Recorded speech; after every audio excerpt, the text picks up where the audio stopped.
We are having the fourth symposium since the start of the public sessions. And the theme for today's class is morphogenesis and social change. And we're gonna have a critical outlook at missionary education and its social impact, or you can say its social change, right? So I'm precisely concerned with the analytical and normative aspects of your essay, which is the more lengthier aspect where you have to speak to how morphogenesis and social change, or rather how morphogenesis impacts our understanding of structure, agency, and culture, and how can we use sociological paradigms in analyzing um, missionary education in relation to this conception. So that's what we are looking at today. Now, the session outline, simply put, we will have a lengthy discussion about morphogenesis and social change.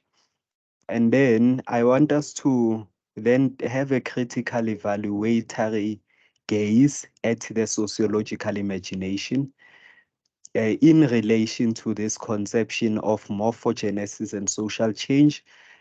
And then I want us to look at sociological paradigms in relation to missionary education again. And of course, we'll cover announcements on arrangements for Saturday, and that will be the end of the session. So if you look at the outline for this week, these are the objectives. Um, the point really is to introduce the concept of morphogenesis and its impacts on societal change. I also want us to examine how education systems can be agents of social change. And in the conception of morphogenesis, if you look at the, the etymological makeup of the words, um, or the core components that form the word, we have the two words, the first being morph and the other one being genesis, right? So I want us to then look at what do each mean in a non-conceptual form in our day-to-day life. And we know that the word genesis connotes to the beginning of something, right? And to morph is to change. So morphogenesis just speaks about the beginning of change. So how change comes about. Now, since we are dealing with sociology and we are studying educational or examining education systems, so we are basically looking at how did education systems begin to change? And we're going to think about what leads to the changes that are observed within these education systems. And of course, the context of everything will be with what happens with missionaries coming here, because they led to a genesis of change, the beginning of change of our education systems. So that's what we want to think about. So we will analyze Chris's ideas on missionary education and how they influence education and social transformation. So we're gonna think about how not only did the education institution change, but other institutions were changed as well due to this. And we will consider how the theoretical perspectives we use in sociology assist us in understanding this change, because from a functionalist perspective, when one institution changes, it leads to changes in all the other institutions, right, of society. So we want to then consider how when one institution being education changed as a result of missionaries coming here, how did that influence or affect the rest of the other institutions of society. And then the last component, I want us to examine the historical, the sociological, and the cultural aspects of education as influenced by missionary efforts. So if you check your prescribed readings for this week, precisely for our sessions, if you check that link that's in your group description under week 3, I prescribed you 3 readings. The first one has the title, The Denial of African Agency, a decolonial theological turn. So it's theology is study of religion, right? So we are looking, I want us to look at how that paper tries to explain how the arrival of missionaries led to the denial of African agency. So I'll just quickly look at an introductory component of that reading, and we make an analysis of it in our session. And I also gave you a reading named number 9. Number 9, it has the title, The Morphogenic Approach, Critical Realism's Explanatory Framework Approach. So that reading is precisely by Margaret Scottford Aker. She is the person who came up with this morphogenetic theory as a proponent of critical realism that should be used in sociology. And then a reading that we'll look at in length, it is by Jack Newman, and it's called Morphogenetic Theory and Constructivist Institutionalist Challenge. But I just want us to look at what he has to say about morphogenetic theory, and of course, we'll bring the discussion home. How does that help us to understand how to use morphogenesis in relation to your analysis of structure, agency, and culture for the context of your essay? So a quick request is please go to this folder and please have those 3 readings open. So we're gonna have a conceptual session where we go and do some guided reading of certain parts of these readings, and I will be making explanations and bringing that complex theory into into a practical lens, really. So just have them open because we are gonna work with all the 3 of them in today's session. And then on Saturday, we're gonna have an assignment briefing, and in there we're gonna be looking at the contents. So I haven't decided yet, and I will communicate. So I'm just addressing announcements at Clark so that we get that done. So I haven't decided if I want to record the briefing and post it on YouTube as I did for the past 3 years, or do I want to have an in-person session?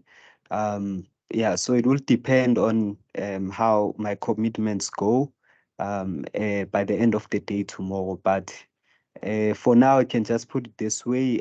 You will be expected to come on campus. We'll meet at L101 and times will be communicated. But if that doesn't happen, I will post out same day, Saturday, recorded briefing for your assignment. And I will also advise that you just check out last year's assignment for 2nd year because they just added morphogenesis, but you have the exact same essay as last year. So there's just one technical difference. Okay, so yeah, that's that on the announcements. So we can move on to the work. Now, we are looking at morphogenesis and social change, right? Now, for us to understand these proponents, we are introduced to something called social ontology.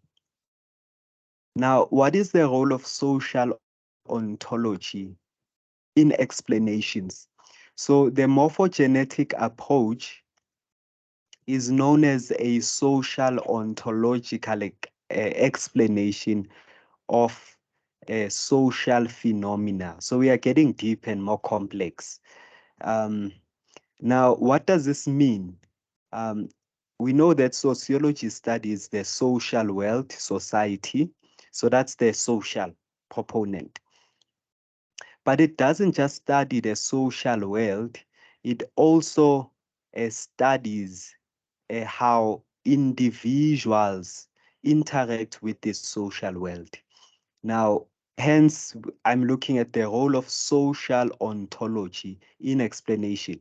Now, ontology is a philosophical study that seeks to look at the nature of human beings and the origins of their existence. Now, when we speak about social ontology, we are just speaking about how the realities, how the nature of the individual, the nature of the human being, which is their ontology, is influenced by the social in trying to understand how the beginning genesis of change morph comes about in society. So, in one clear sentence, what we are looking at in morphogenesis, we are looking at how the nature of individuals influences their understanding of society's beginning of change. I hope we are fine. Maybe we can react. Do we get each other? Ne? So morphogenesis is a theory that is within the realm of social ontology. Why? Because it studies how how the nature of individuals influences their interaction with their social world so as to understand how the beginning, which is the genesis of change, which is morph, comes about, for them to understand how social change results in society. Now, we'll build up on this one sentence really to understand this idea of morphogenesis, and also we'll just briefly think about how analytical dualism comes to the picture. Now, if you look at this set of points, firstly, the first contribution they have there is that all theories have a social ontology, and this social ontology may be implicit or it can be explicit in defining the constituents of the social world. What does that mean? That means that all theories we work with in the social sciences within sociology have a varied depth and breadth in trying to explain how society has come about. There's someone who decided to take control over my slides. People, can we stop that? Okay. Now, so that's what we are trying to understand here. Now, still on social ontology. So what social ontology does is that it assists us to try and understand.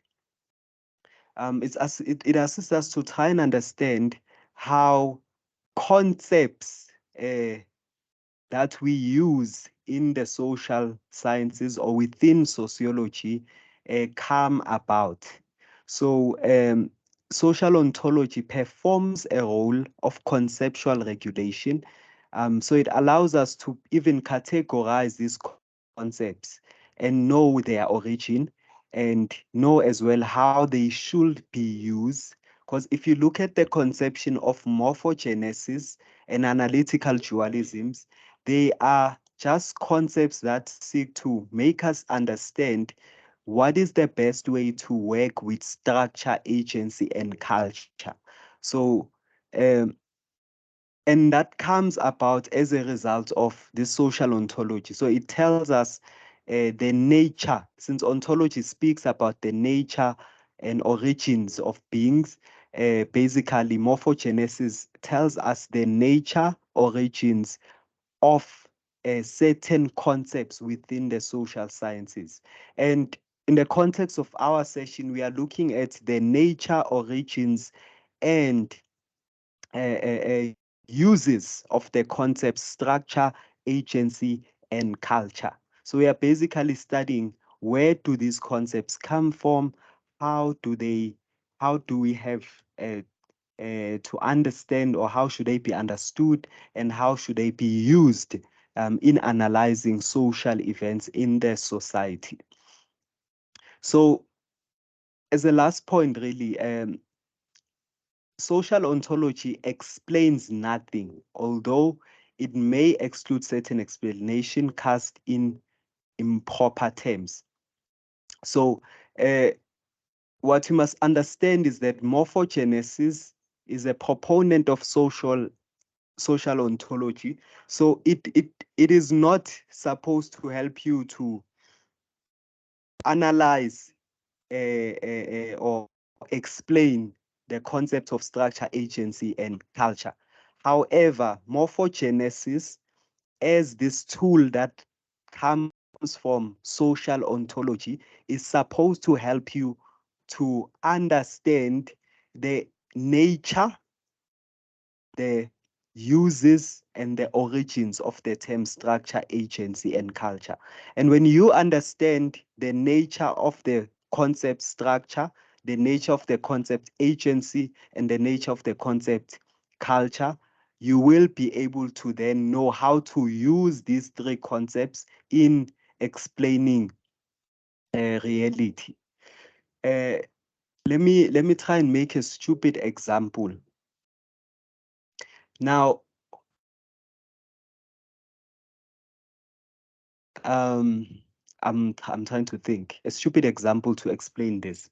So basically, morphogenesis is like the Bible. Ne? Now, the Bible is not designed to explain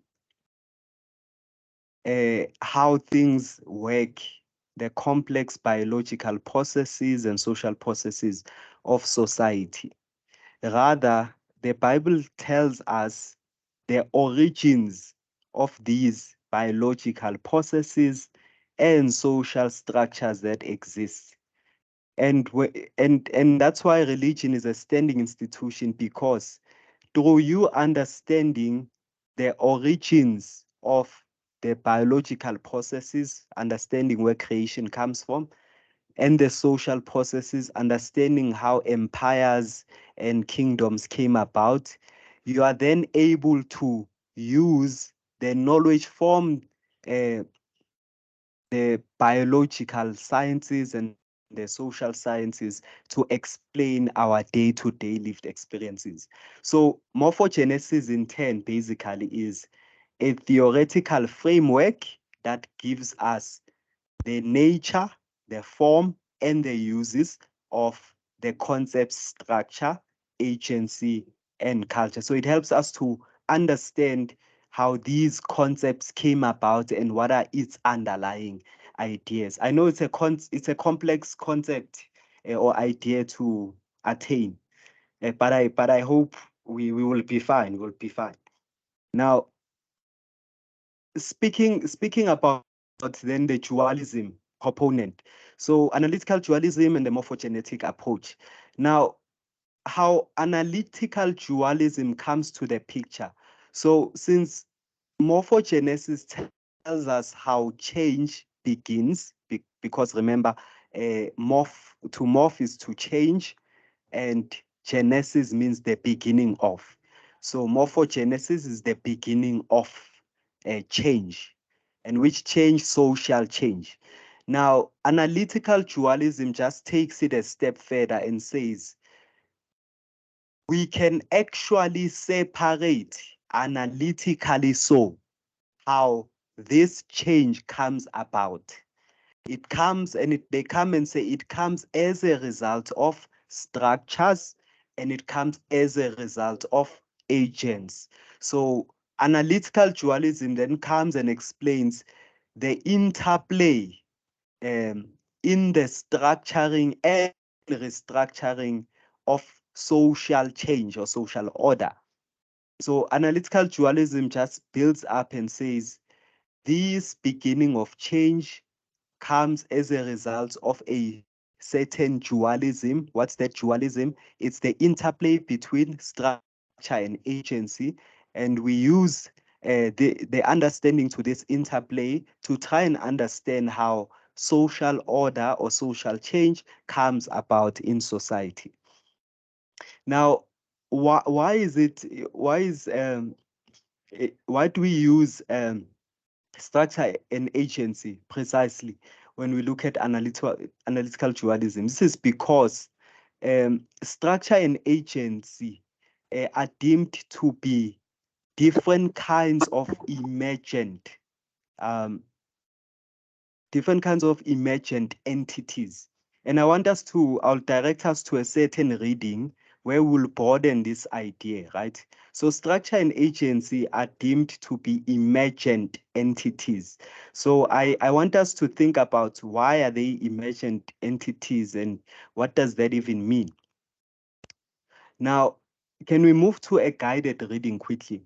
There is a reading called Morphogenetic Theory and the Constructivist Institutionalist Challenge. Can we just quickly go to that reading? So I want to source directly what they say there. So this is reading number 10 in your readings, and I'm trying to project it here. Can we see, ne? Can we still see? So this is the reading we are dealing with. Can we see?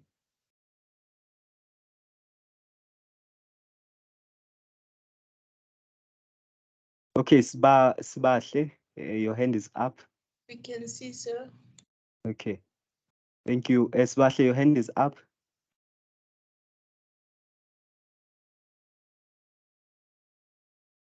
Sibahle, you can unmute. Do you have a question?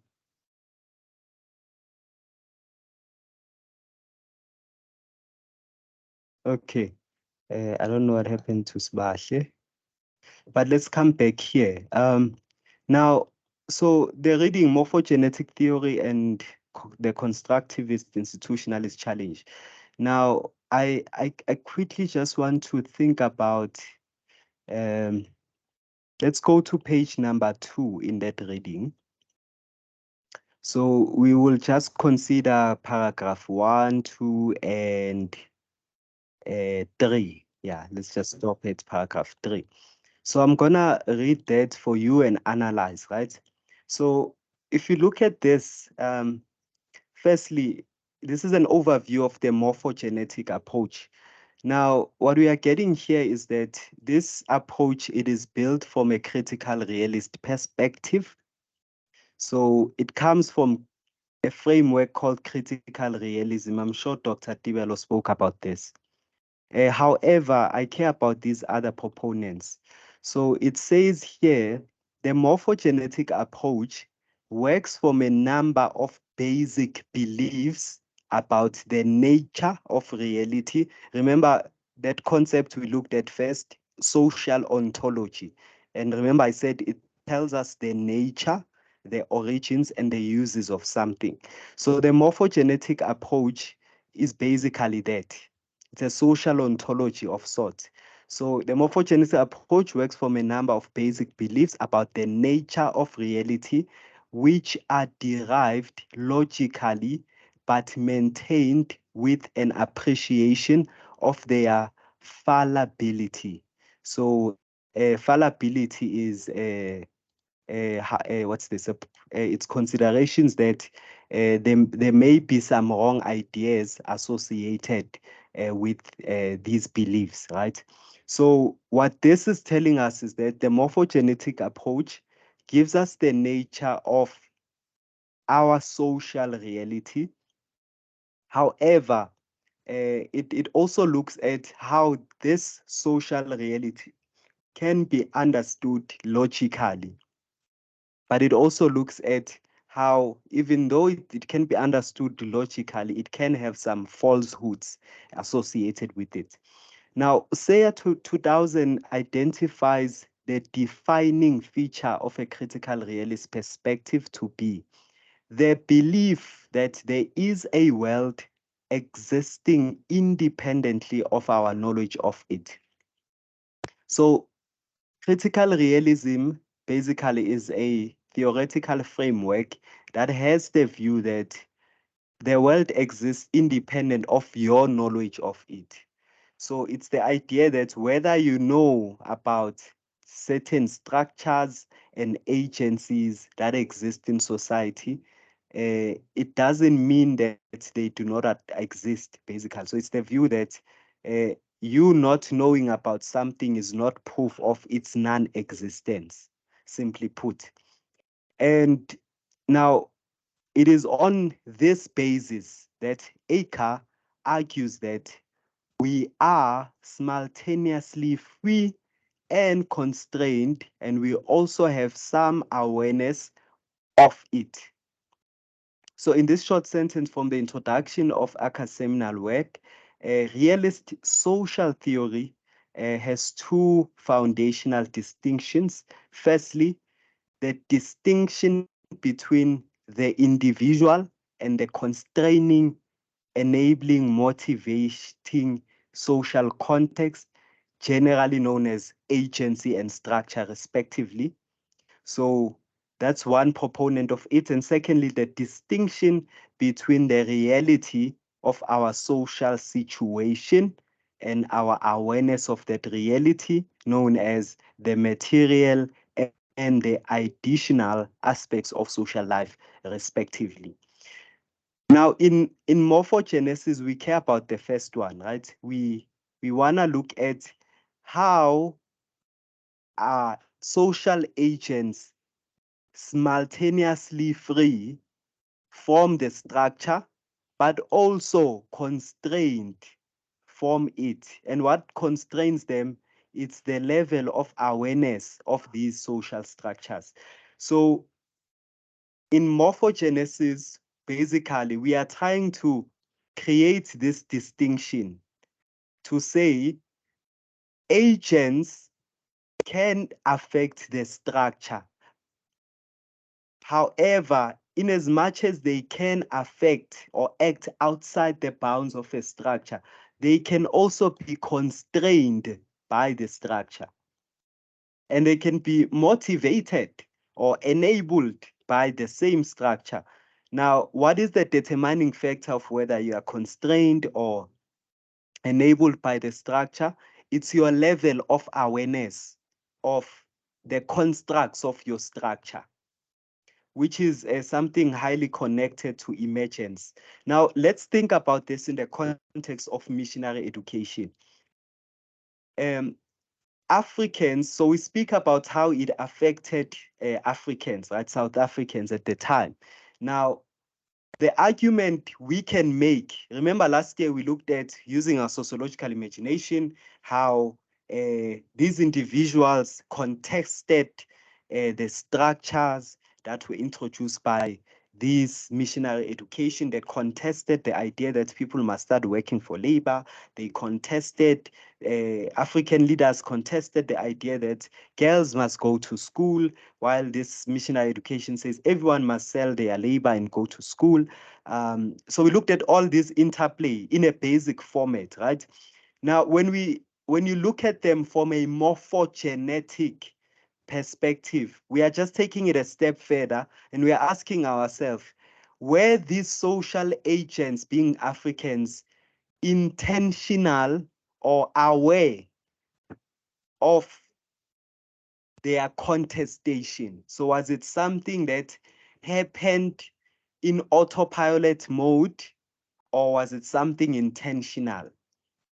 Again, were they aware that missionaries are changing their structures?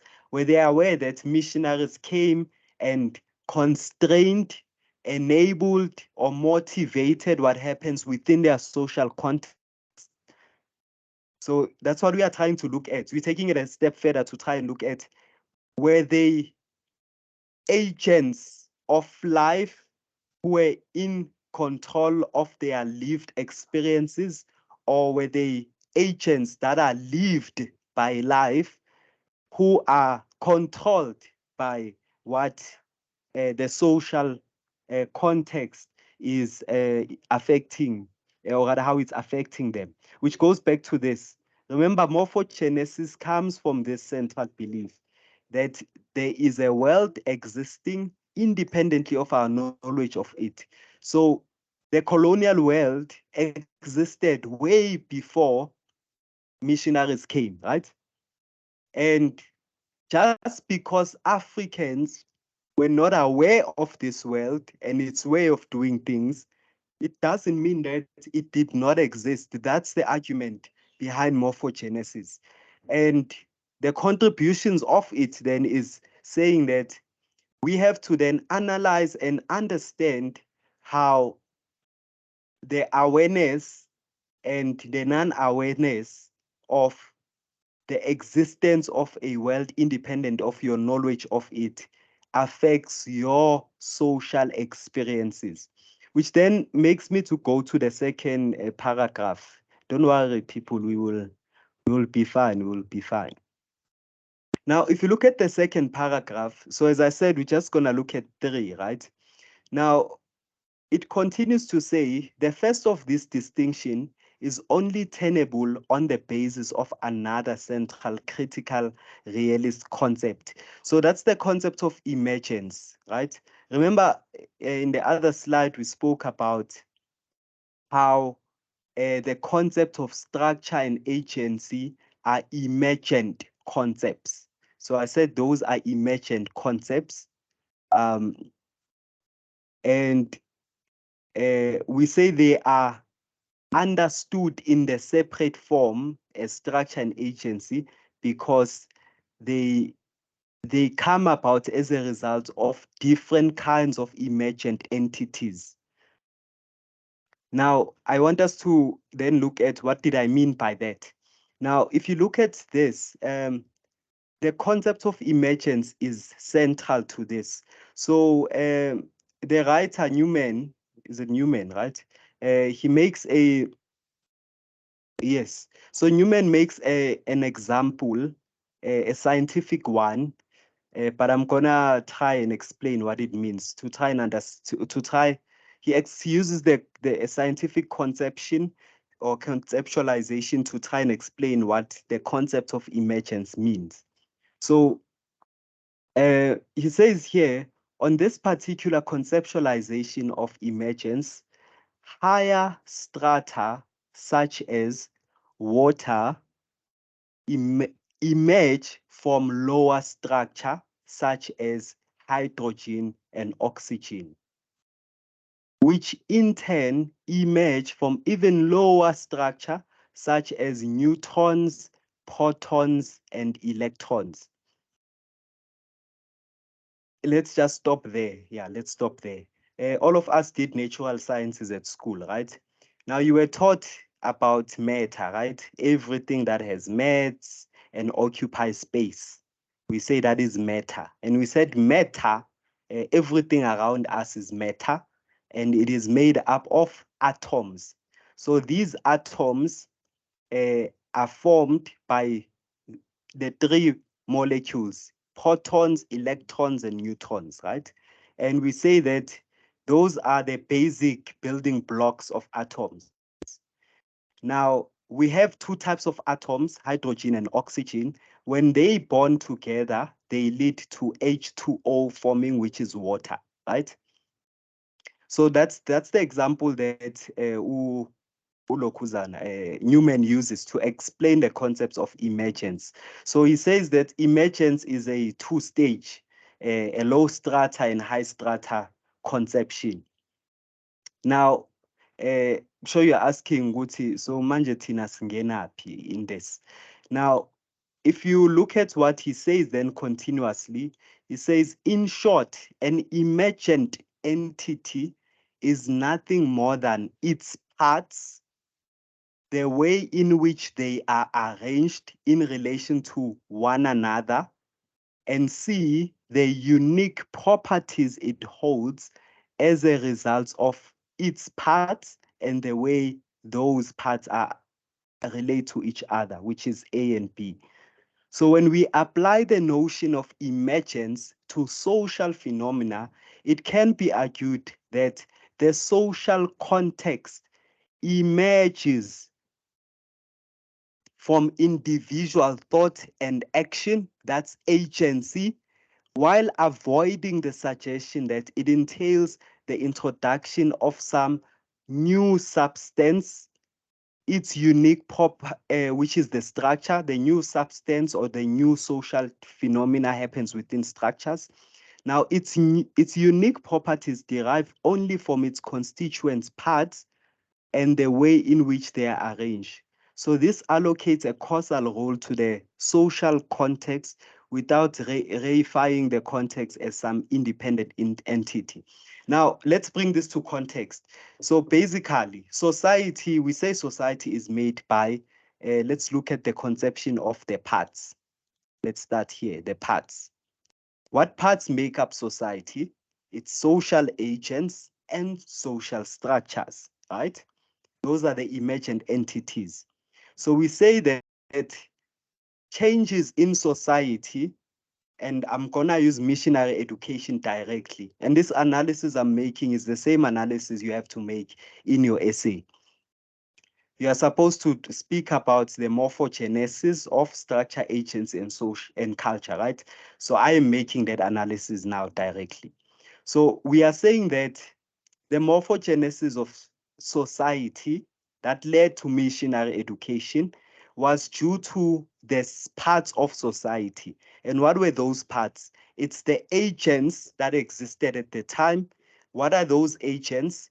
Those are the missionaries and the Africans. Now, that's on the agent. That's one part. The other part that existed is the structures that were established by these two groupings of social agents. So Africans had initiation schools, they had village, what's this? Economic systems, a system of bartering that was used at the time. And missionaries came and established what? Their schools, education system, and they and establish other proponents in the society, such as a magistrate, a component of society where it will deal with legal matters. They established another proponent in the society, which was what's this? The mechanics, people that directly work the ground, yeah, and basically the labor force. So they came and established their own structures, independent of those that existed. So those are the structural parts we are looking at. And then something unique is that both missionaries and village or African leaders had their own culture. There was African culture and there was missionary culture, which was what was introduced. African culture ran on the system of Ubuntu, right? I work as a farmer, you work as a fisher. I come and I give you a potato, you come and give me a fish, and in that sense, we barter, we exchange. So I have what I don't have the abilities to work for. So that's the culture they lived with. And again, women are cultured to run and raise families, while men are cultured to go and work, right? Initiation schools, education as well, ran on that, on those grounds. So it taught the culture, the African culture, while missionaries came with their own culture to say you can actually work for, you can get wages from selling your labor.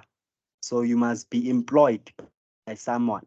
So they introduced that culture. Again, they introduced these 5 institutions that, and they also introduced a culture of everyone being educated, not just males being the only ones being, what's this, educated. So in that sense, those are the parts, the emergent parts of structure and agency that we are looking at, and culture.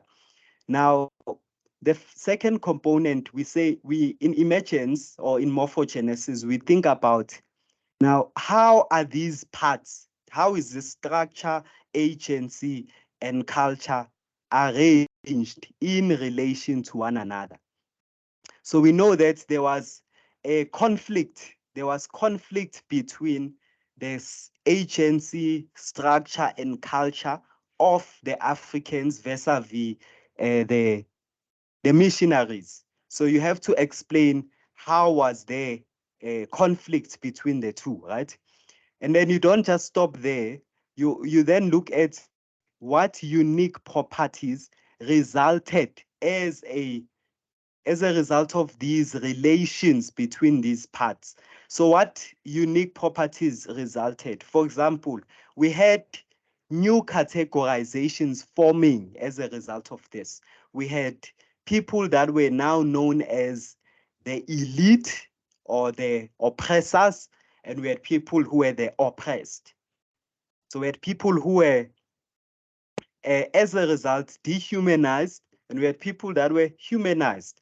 So as a result of missionary education, unique, dynamic social change was experienced because now it was a power struggle of whose agency will supersede and run South African society. Is it the agency of Africans or the agency of missionaries?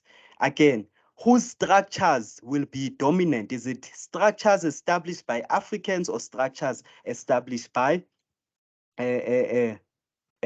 missionaries? Again, whose culture will be taken into precedence? Now, is it the culture of Africans or the culture of missionaries? So in that sense, morphogenesis, you see, it helps us to understand the nature, the form, the uses of certain social concepts, the concepts of structure, agency, and culture. And it is after we understand this morphogenesis or the nature of these concepts that we can then move on to analyze, to say now, in terms of structures, this is how they interacted with each other to influence the agency of the individuals, which then goes back to this. Should we then categorize agency as well? Should we now start having missionary agency and African agency? Yeah, so it also, morphogenesis allows us to then look at the science behind these complex concepts associated with this. So I'll read the last paragraph, which will sum up all this whole explanation. So basically, in morphogenetic theory, the emergent stratum of social context is further delineated according to the material additionation distinction. Now, Aker insists that in order to avoid doing violence to our subject matter by eluding the material and the additional aspects of social life, morphogenetic theory has both to respect and to capture the substantive differences between structures and culture. So this is a complex contribution, basically. But morphogenetic theory then comes and says it's not enough to now fragmentalize the lived reality of missionary structures, if I'm putting this to context, and African structures. Rather, the aim of morphogenetic theory is to make an objective analysis that seeks to look at substantive differences that can be noted from African structures and culture vis-a-vis missionary structures and culture. So basically, what you're expected to do this year with this notion of morphogenetic theory, you are expected to go a step further. So last year, you looked at the interplay of structure agency in relation to missionary education. But this year, we want you to go a step further and look at what led to that interplay between structure and agency, and how is culture affiliated in us understanding how what led rather to the interplay between the structure and agency and culture. Yeah. So I hope I'm making sense. So we want you to directly go a step further and say, not just tell us this is the interplay between structure, agents, and culture in relation to missionary education, but you must also tell us why is there that relationship between structure, agency, and culture. So that's where you'll bring these arguments to say, firstly, the lack of awareness or the non-awareness of colonialism and missionary education being existent from the side of the Africans did not appellate or was not grounds for Africans to conclude there is no other different way of life outside that uh, outside their own lived experience. So you're basically saying that just because Africans did not know that there existed missionary education and these institutions, it doesn't mean that they did not exist, right? And it then goes a step further. Just because missionaries did not know about the way of life, the structures that Africans established, the culture of Africans, it doesn't mean that those structures and cultures and agency did not exist. Which, remember, you're making an analysis of missionary education.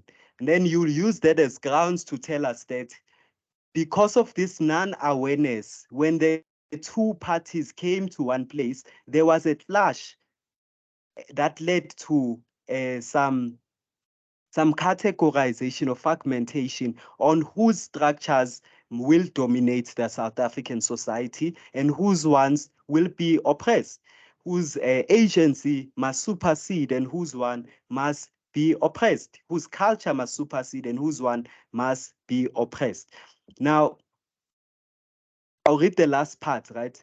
So Popora outlines these differences, explaining that structural, which are material relations, are an important mechanism beyond the cultural rules to which our behavior is constrained, enabled, and motivated. Thus, the individual context distinction and the material addition distinction are combined by Aka and Popora to form a three-way split between individual, which is agency, structure, and culture.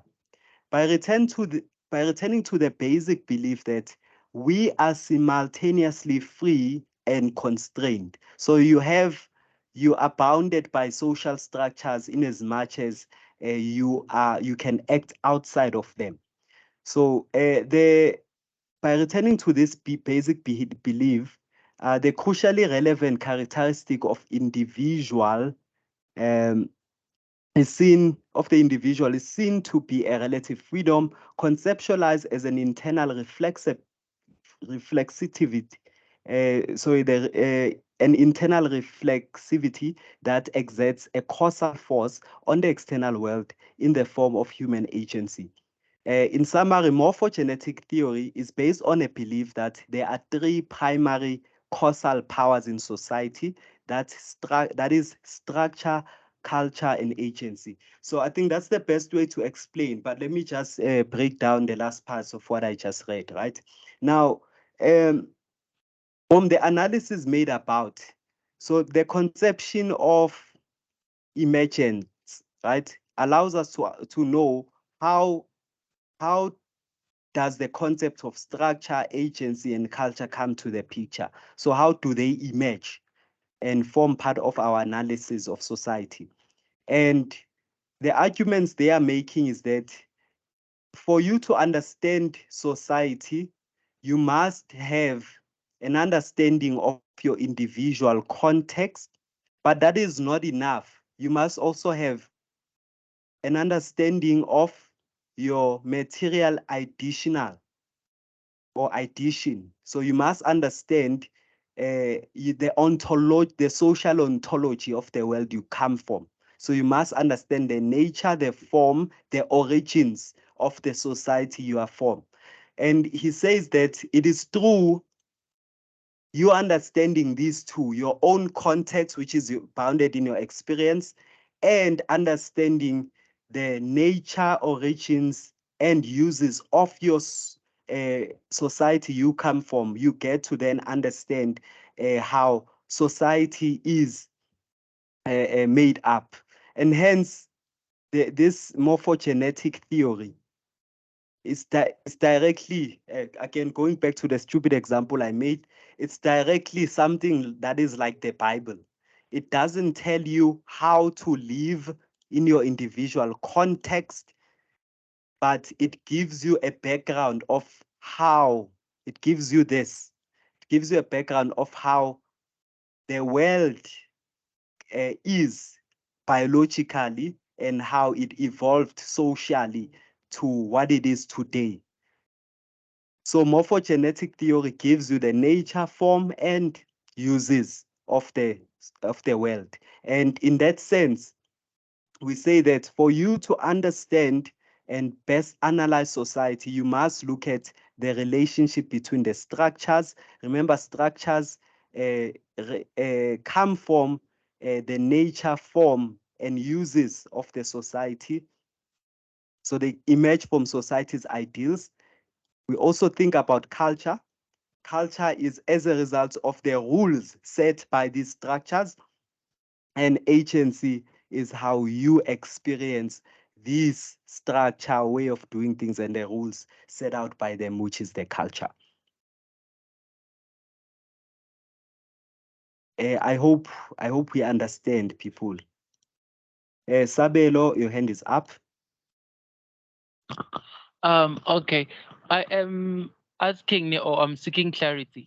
If we use morphogenesis as a subjective analysis of structure, are we looking at power dominance and superiority of structures of the Western colonizers versus African structures? Exactly. Basically, that's what we are looking at. So we are looking at first step is understanding that African structures and Western structures existed independent. Yes. So we're looking at African structures and Western structures existed independent of our knowledge of them, because that's the major arguments morphogenesis makes.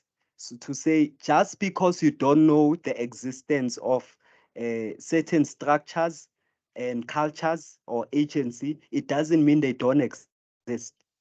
And then we then use that to now understand what then happens after we are aware of their existence. So we then look at whose structure, whose culture, whose agency is gonna take precedence. Are you answered? Yeah. So whose one prevails, whose one is oppressed? Are you fine? Oh, is understand. Thank you. Yes. Yeah. So in the context of missionary education, uh, again, you see, it brings back the ideas of coloniality, the ideas of whose experiences take precedence and whose ones are suppressed. Yeah, and I want to develop that idea. So, but before that, let's just cover then the rest of the slide. So we remember we went to that reading to try and understand how the process of emergence of these entities associated with structure and agency come about. So, and I'll read this directly and explain again. So we say that through analytical dualism, which is what you'll be looking at broadly next week, we can separate structure and agency and examine their interplay so we can see the relationships. And I think I practically did that with you. Now, why do we do that? To account for the structuring and restructuring of social order. So we look at the separation of structure and agency to try and understand how does society get to change, right? To morph, basically. Now, it further says this is possible because structure and agency are different kinds of emergent entities. And we explain why and how are they different. And they also have different properties and powers. So they relate to each other in different mannerisms. And despite the fact that they are crucial for each other's formation, continuation, and development. So they are also connected, interconnected, interdependent, and interconnected. So secondly, a structure and agency operate diachronically over different time periods because firstly, structure necessarily predates the actions that transform it. So it predates it. It already sets in place. This is what it's gonna take for me to change as a structure. For example, the university space had a system of inflation of prices, right, yearly, and it's still a thing to date. So your fees increase yearly. So that is what the structure predated, right, or pre-established in place as a system to say every year we are increasing fees. However, through the structure predating that or pre-establishing that system, it led to in a way, the preordained or the inevitable, which was fees must fall. Because you are increasing fees yearly, what is going to take society to change this structure is them protesting against it to drop the fees. So what this is essentially saying is that when agents how agents exercise their agency is pre-decided by the structure. And how? Because the structure is the one that either enables, constrains, or motivates certain agency being exercised. So when the structure constrains human agency, that is when agents must act outside the bounds of the structure, which is what we call exercising agency. However, when the structure motivates and enables human social agency, then the social agents don't have to act outside the bounds of the structure. They will act in accordance to it. So what morphogenesis and analytical dualism helps us to understand is these dynamics of when and how do we get to exercise our agency in relation to the structures or against the structure. So that's the relationship that morphogenetic approach looks at. Again, the second part is structural elaboration necessarily postdates those actions. But again, when you, again, structures decide what is going to happen after you decide to act outside the bounds of it. So the aspect of consequence. Yeah, we can think about what happened when social agents, which are Africans, went against the prescribed rules or systems or ways of doing things that were prescribed by the missionaries. We know that led to war. Again, it got worse when apartheid was introduced and missionary education was now replaced by Bantu education, which is an evolved form of oppression education. And we know that when social agents acted against the prescription of the structures education, what happened to them in 1976? They were killed, right? So what morphogenesis helps us to understand is this dynamics, right, of how what happens when you decide to act for the structure in accordance to what it enables and motivates you to do, and what happens when you act outside of what it motivates you or enables to do. So when you are constrained, yeah. So what we can say essentially the approach looks at is, again, how your existence in the world is not a dependent entity. It's independent. Why? Because whether you are aware that there is oppression or not, it doesn't mean it doesn't exist. Just because you're not affected by the oppression or the exclusion, it doesn't mean it doesn't exist. That's the major argument of the analytical dualism and morphogenetic approach. So social change then comes as a result of how agents act against the constraint that the structure shows or exposes to them, and how it also again comes as a result of how structures um, react to individual social agency. Yeah. Now, I think then thoughts that you must consider for your essay.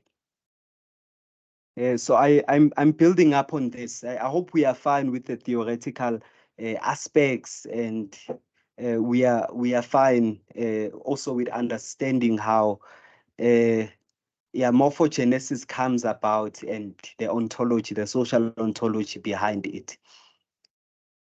So so understanding this then helps us to ask some critical questions, right? So these are questions you should ask yourself. Firstly, are there categories to agency? So is there such a thing as maybe a racially based sense of social agency? Is there such a thing as an ethnical or background-based social agency, which is a biographical sense of social agency? Or when we speak about agency, and when you look at it in relation to missionary education, you should treat it, or should you treat it as a blanket concept that just looks at how you act for or towards the structure or against the structure? So I am bringing this conception to the picture, right? Now we are on the critical evaluations of the sociological imagination. Now, if you look at Chris's work, now you should ask yourself whether is there a relationship between social agency and race relations, or ethnical relations? We can also use that. Now, I want you to then look at what does it mean to be a white social agent in society versus what it means to be a black social agent in society in the context of missionary education. Ask yourself, was the agency of a black person and that of a white person the same? Whose agency took precedence? Whose gaze or imagination or outlook at society took precedence? Is it that of a black person, or is it that of a white person? Those are questions you must ask yourself. Now, which then brings me to this, right? I want to speak about the emergence, something called African agency, or something called black agency. Now, I gave you reading number 8, and it has the title, The Denial of African Agency, a Decolonial Theological Turn.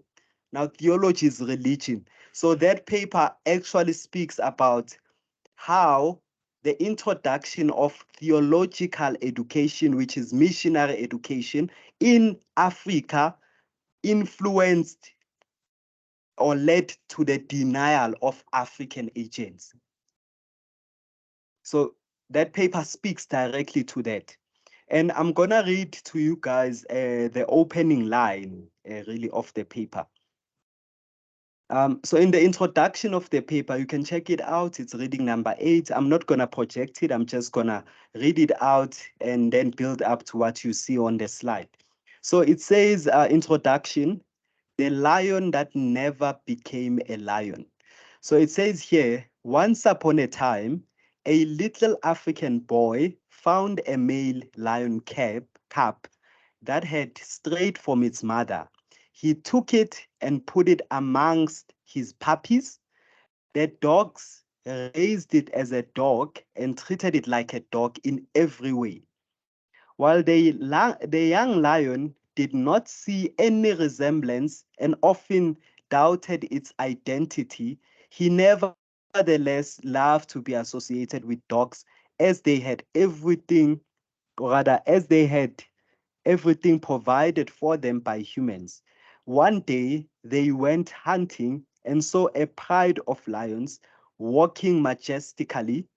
The dog and the young lion ran into hiding. While hiding, the young lion exclaimed, "Oh, I wish I could be as bold as a lion." The dogs heard his comment and barked with laughter. "You should not think like a lion, you are a dog. And dogs don't think like lions. Why desire to be like them when they have everything so easy?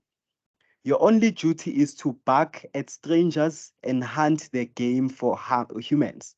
Now, in fact, lions are dirty, stinky, disgusting, and ruthless wild animals and can't enjoy a good relationship with humans.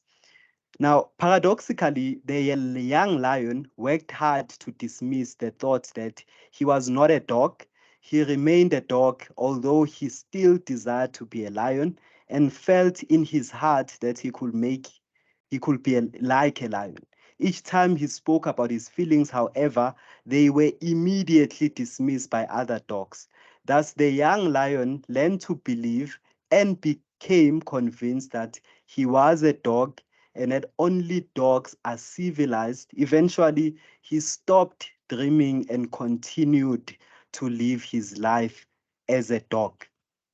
Now, a task that I want you to do is think about this short account, and you'll read the rest of the paper, guys, on your own. It was prescribed week 3 paper. So that's just the opening sentiment. Now look at how he uses that story to analyze how African agency was denied and how theology, which is missionary education, was used to deny African agency. So just do check out that paper. But now bringing it here, so we can liken the lion to the lion that was picked by this African boy to an African, right? Now, when we speak about African or Black agency, we're basically looking at the experiences of this lion. This lion was picked up and was associated with a different breed, with a different type of species, so to speak, right? So Africans got picked up from their dark planet, and I'm using the words colonialists use to explain Africa, right? So the experiences of Africa, it's deemed as a black dark planet that was uncivilized, filled with people who, in a way, have a certain type of mentality known as Negro mentality. Now, so the lion basically represent, in this case, experiences of a Black or African. So they were picked up. So when missionaries came here, remember, if you think of the 3 views or the 4 views in the opening of Chris's reading, some people hold the view that actually missionary education was good because it took Africans out of their indigenous ways of life and improved their livelihood and helped them to grow. So basically, they were in the darkness and they were uncivilized and they were put or taken to a state of civilization. And the assumptions is that civilization came about as a result of this lion or these Black people being associated with a different species because whiteness is deemed as a different type of human species, while being Black is connoted to being non-human, right? Now, what is that then saying to us sociologically? So what forms of sociological imagination can be associated with a Black person? Now, what this is telling us is that a Black person has two forms of sociological imagination, and I will call them sociological schemas, or rather, two forms of ideological perspectives at looking at their own lived reality. And categorically, and I can share, there's a scholar who speaks on this, but categorically then, what is assumed is that a Black person has an individual schema. So there is something called an individual schema. And the perception is that every human being actually has this individual schema. Whether you are white or Black, you have an individual schema. And you develop this individual schema when you are young, right? So you see the world not through the categories of race, exclusion, but you see the world for what it is. But what happens is that as you grow older, you get exposed to a different type of schema, and that's the sociological schema. It's a schema that comes from your society. So the argument that we are making and what that paper is making is that there is something called African agency. African agency is a notion that is suppressed, oppressed. Why? By what? By the arrival of missionaries. And when you look at the morphogenesis, the nature of things, we can then say when missionaries came here, they neglected the fact that there is an existence of a gaze at society. There's an existence of structure, agency, and culture. Outside of that, they are exposed to as individuals. And what tended to happen is that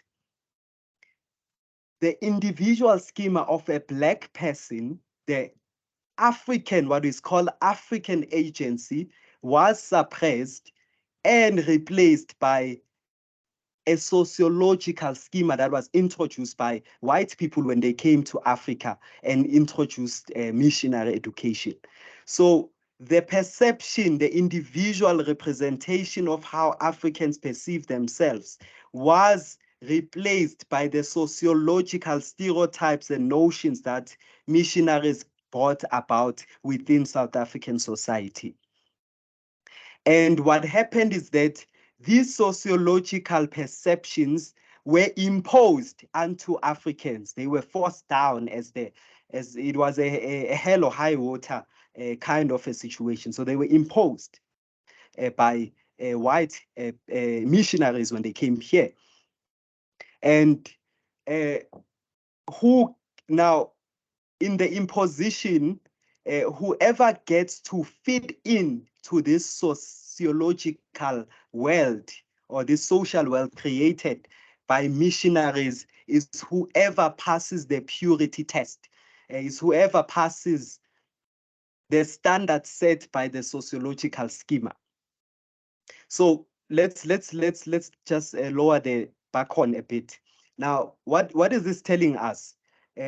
Firstly, the argument made again in that paper is that there are two ways of being in the world. There is an individual schema of a Black person and an individual schema of a white person, and both of them developed that when they are young.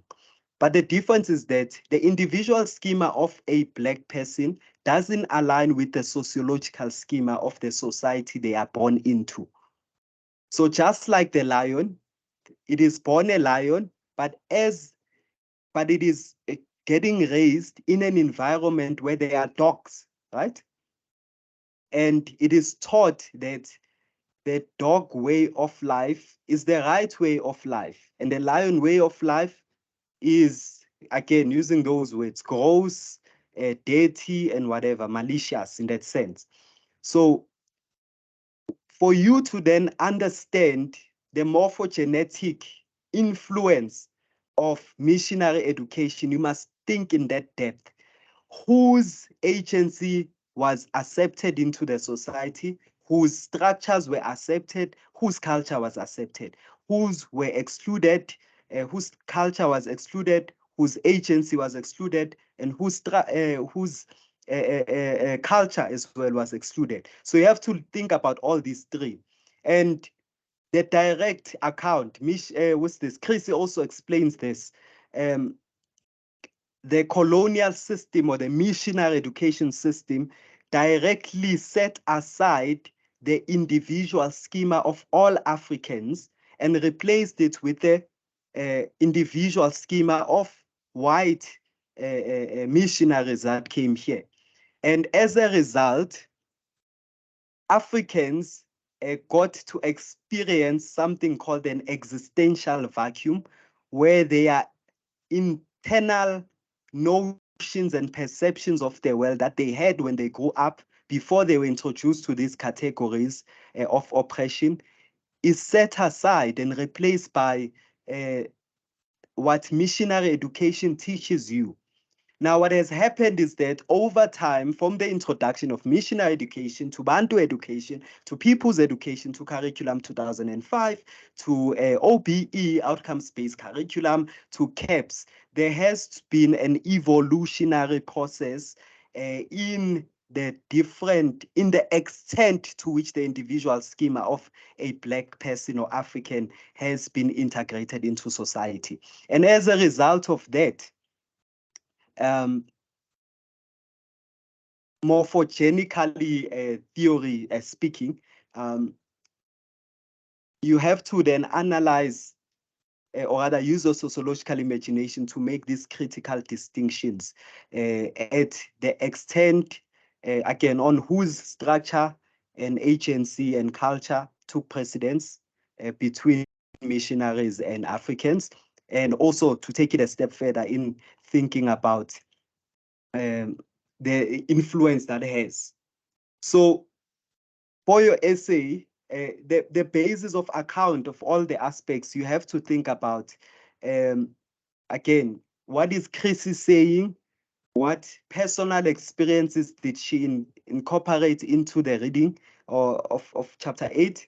And how are they related to the wider society that she makes reference to? And again, I want you to think about how the sociological imagination's application differs when you think about it in the context of how Blacks or Africans interacted with the world at the time as a result of missionary education, and how white people interacted with it. So I want you to think about that interplay in that sense. Now, maybe to sum up the whole discussion. So again, still on the sociological imagination. So you should ask yourself, what role did the church play in South Africa? For you to do that, you have to consider some basic proponents. This is just a reminder. You must think about biography, right? You must think about the biography of the students who were exposed to missionary education. You must think about the account of their lives, right? As influenced by the history of socialization from their individual context. Now, the socialization, something that can stand out, and if you look at this picture, African, what's this? This African context said, if you are a girl child, you can't go to school. But when missionary education was introduced to the picture, it introduced a different perception and led to girls now being allowed to teach or rather go to school, as you can see in this picture. So that's something that can be seen to stand out in the context of African, missionaries coming into South Africa and how it affected the biography. So now people that could not go to school could now be able to go to school. So that's just one proponent on the aspects of biography that you should consider. But it doesn't just stop there. You have to also consider an aspect of history. How does the history of a society influence this biography, and how do social structures come to the picture? Now, in terms of history in sociology, we look at history to look at how historical development of the society influences the modes of living, the various stages, and past social institutions that will be exposed. So now, instead of physical schools being there, from the societal history, Africans had girl and boy initiation schools, right? And different forms of curricula were taught in either schools. However, when a new form of social structure came about and, exerted a certain constraint, it constrained this African way of doing things. What tended to happen is that it led to the introduction of missionary schools that were open to both girls and boys. And we note that there were some unconsensus across families.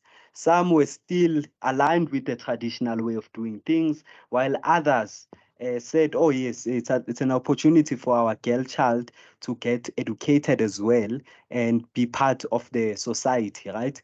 And they took that in. So we note that, and Chrissy makes this analysis again on the role of the church. It led to unconsensus in the culture of Africa. So as some families still stuck with the notion that girls should not get educated, while others were like they should get educated. So the constraints of the culture, of the structure of missionaries that they brought in place led to the oppression of the culture, of the African culture, in that sense, and led to these African social agents not having consensus. So that's the divide and conquer principle basically implemented. And what happened then is that we started to now slowly see an increase in the literacy rates amongst Africans, and specifically the girl child as well, which is something that is still studied to date, right? And however, as time went by, Africans reflected that we have a history, and this history has affected our biography, and now we've tended to become slaves of this new colonial system or missionary education system. And what did the individuals decide to do? They decided to exercise their agency precisely when missionary education evolved into Bantu education. So they exercised their agency against the structure, and they reflected on their history, and they looked at their experiences from the structure and the constraints the structure has applied and how it affects their biography. And what they've done is that they've used the history. If you observe the arrows, they've used the history to justify their biography, and they've used this societal history to go against the structures. And that's when they exercise their agency against the structures in order to fight missionary, Bantu, peoples, and all the oppressive forms of education that they've been exposed to. And we say that if you are able to make this analysis in that format, you are using your sociological imagination. So soon after you make your analysis on the nature, origins, and forms of structure, agency, and culture that existed from the side of missionaries and Africans, you have to then look at your analysis of the role of the church in South African society and how agents, through the use of history, biography, acted against the structures, and some acted for the structures in influencing the society, which then translates to what Mills says. So he says, when in a city of 100,000 people, only one man is unemployed, that is his personal trouble. For its relief, we properly look at the character of the man, his skills, his immediate opportunities. But when in a nation of 50 million employees and 15 million men are unemployed, that is a public issue, and we may not hope to find its solution within a range of opportunities open to any individual. Now, in the context of missionary education, and the example just made, so this can be translated to mean this. When you are in a city of 100,000 women and only one woman is uneducated, we say that's their personal trouble.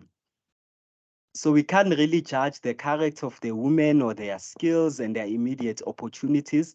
Rather, but in an instance where you are in a nation of 50 million women and 15 million are uneducated, we consider that a public issue. So we don't really judge the individual. So in this sense, you have to also still apply your sociological imagination in relation to what Mills says about it, to try and understand the dynamics or the relation, the relatability that's associated with structure, agency. You have to apply it to also understand the dynamics between the culture, the structure, the agency in relation to the arrival of missionaries in the South African context. So that's what you are needed to do, right, in your essay in relation to the morphogenesis and social change. Now, how paradigms come to the picture, and this is the last thing. So how paradigms come to the picture, I just have this slide which gives you direct questions of how paradigms will come into the picture. So now you'll have to then look at, in the context of missionary education, using the functionalist perspective, conflict theory, symbolic interactionist perspective. From a functionalist view, what kept missionary African society functioning smoothly, and then what led to a disturbance of the smoothness, and that's the arrival of missionaries, right? So you have to think about that. What kept it smooth? It's their own way of life, their own structures, culture in relation to the agents. What led to it facing a dysfunction or the disturbance, what disturbed the equilibrium? It is the arrival of missionaries. Now we have to then think about, how did the missionaries disturb the equilibrium from a functionalist perspective? So what are the parts of African society? How did they relate to each other? What parts were introduced by missionaries? How do they relate to each other? What were the intended functions or outcomes of the disturbances caused by missionaries, and what were those created by the Africans? So from functionalist perspective, think about that. From a conflict theory perspective, how did the arrival of missionaries affect the distribution of power and the distribution of wealth within that society? So you have to ask yourself that. Again, you need to also ask yourself, how did missionaries who have the wealth keep the wealth and the power? So how did they keep it over time? We know that they enforced and violence was involved, right? So you must make an analysis from a conflict theory perspective. Again, we ask who got ahead, who was more successful, who fitted in, whose individual schema formed part of the society, whose agency was prevalent, and why. So which groups got ahead and why? How are our society's resources and opportunities divided in the world where missionaries ruled? So you must ask yourself those questions, right? And from a micro perspective, you must look at how did individual Africans co-create the society? How did missionaries in their minority co-create the society and even lead to it drastically changing? So, and then you must also look at how did missionaries and Africans co-create apartheid South Africa at the time. Ask yourself, how does social influence create and sustain human relationships? So how do the interactions between Africans amongst themselves, missionaries amongst themselves, and Africans and missionaries towards each other lead to the creation and the sustenance of human relationships? So ask yourself that in relation to symbolic interactionism. And when you look at that, you must look at these components of symbolic interactionism. Think about how context, perspective, culture, strategies, and negotiation came about. So what context? There's a reading about symbolic interactionism. It breaks down what is context, so you must analyze missionary education. What context symbolically, from a symbolic interactionist perspective, existed between Africans and the missionaries? What perspectives were born within this context? What culture was made? Whose culture took precedence at the expense of whose culture? What strategies were put in place and what forms of negotiation existed from these relationships? Now, and then we also look at, as missionaries moved from wherever they come from to South Africa, so as they move from one setting to another, did their behavior change? If so, why? For example, where they came from, they were not a colonizer, they were not an oppressor, but their behavior changed when they got to Africa, because they came from a context where a missionary education was an acceptable ordeal, but they introduced it in a different context, which changed how it is perceived within that context. So with the theoretical perspectives or the paradigms, those are the questions you should ask yourself. And those are things you must reflect on. You have readings on all the theoretical perspectives. Do check them out in your VETS course pack. Yeah, so this is a list of references for today's class, and I'll be happy to take any questions and comments.